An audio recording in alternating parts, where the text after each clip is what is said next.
Juba mitmendat korda meenutan Eesti Vabariigi aastapäeval presidendi kõnet kuulates euroopalikke väärtusi. Ja mitte sellepärast, et president neist räägib.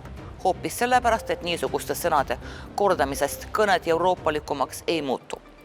Euroopalikud väärtused ei ole tühi sõnakõlks.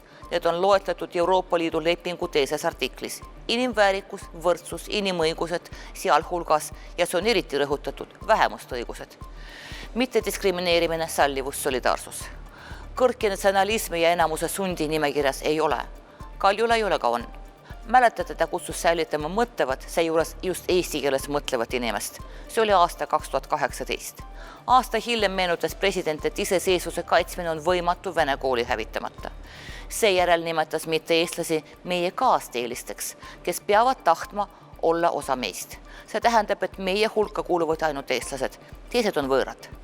Tõsi, president rääkis ka armastusest. Just armastust keele vastu, mitte kohustust riigi ees peame me jagama, sest armastusest sünnib armastus, aga karmid meetmed tekitavad trotsi. See on targalt öeldud. Kuid aasta hiljem oli Kaljulaid kõik unustanud. Ja enne, nagu ta nädal tagasi ütles, on mitte eestlastel kohustus panna oma laps eestikeelsesse kooli. Isegi kui meil mitte eestlastel on raske seda mõista. No muidugi, me oleme ju vähe arenenud. Kas rahvas on presidendiga solidaarne? Ma ütleksin, et minu sõnu jääb üsna samaks nagu presidendiga. Et pigem vähem vihkamist ja rohkem tolereerimist. Tervist palju ja et kõik saaksid omavahel hästi läbi ja et see aeg läks kiiresti mööda, see raske aeg. Как вам кажется, стоит ли сейчас делить людей на мы и они? Если честно, я даже не знаю, а зачем делить, если мы все как бы относимся к роду людей? Kõik peavad võrdsed olema siin. Ma olen ise ka Vene ajal sündinud ja korraldad inimesed kõik. Ma saan kõigiga läbi. Inimesed räägivad kõik üksmeelsest solidaarsusest, mitte eraldumisest. Ja Kaljulaiu kolleegid Euroopa Liidu riikides ei luba endale lugeda rahvusvähemustele loenguid kohustuste kohta.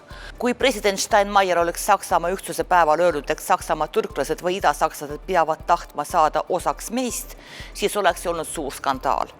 Kuid kui Steinmeier üldse kellegile etteheited tegi, siis läänesakslastele, sellepärast, et nad käivad harva idas. Tsiteerin, me loobusime rahvuslikust eneseimetlusest, me oleme ühtne riik. Kui inimesi kogu aeg ignoreeritakse, siis see on demokraatia küsimus.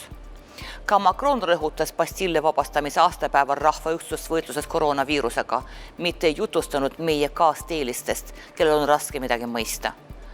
Rikkuda Eesti Vabariigi aastapäeval ega kolmanda riigis elava inimese tuju, see on eriline anne, mis Kersti Kaljulaid ei kaunista.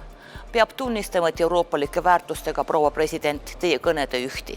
Ja ka Eesti on loodud manifestiga kõigile Eestimaa rahvastele ning meie klassikud nagu Tammsaare ei kõlvanud vaenu, vaid vastupidi. Ärge haigeks jääge ja kohtume nädala pärast.